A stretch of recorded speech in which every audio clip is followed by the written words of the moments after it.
Nagpasaka og report sa National Bureau of Investigation kon NBI si Communications Undersecretary Attorney Claire Castro. Kalabot sa giingong death threat tungod sa iyang Chucky doll remark batok kang Vice President Sara Duterte.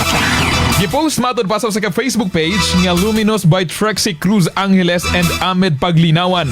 Ang manghulga ni atong Enero 2, 2026 nga nag-ingon, quote-unquote, sana rin sa bagong taong ito maintindihan mo na sa oras na nilaglag ka ng humans mo. Appendix at casex mo lang ang walang latay resulta ng mga pinanggagawa mo.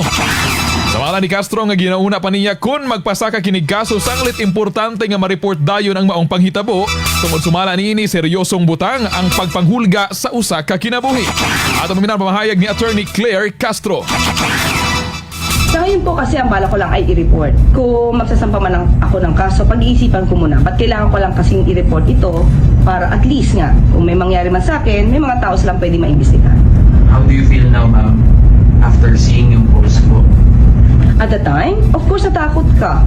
Kasi hindi ko naman sanay sa death threats. Pero kasi sabihin na appendix mo lang ang walang latay, iba ang ibig sabihin nun.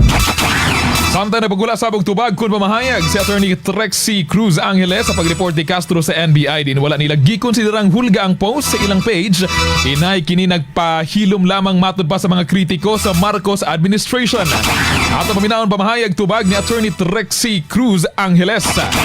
So let's call this report what it is. An attempt to suppress speech and expression that is critical of the Marcos administration. Ms. Castro has been called many things in other posts, in other platforms, yet she never felt compelled to report any of them to the NBI. The writers on this page, however, have written many times about the failing of the current administration, with Attorney Trixie Cruz Angeles even speaking out in public fora.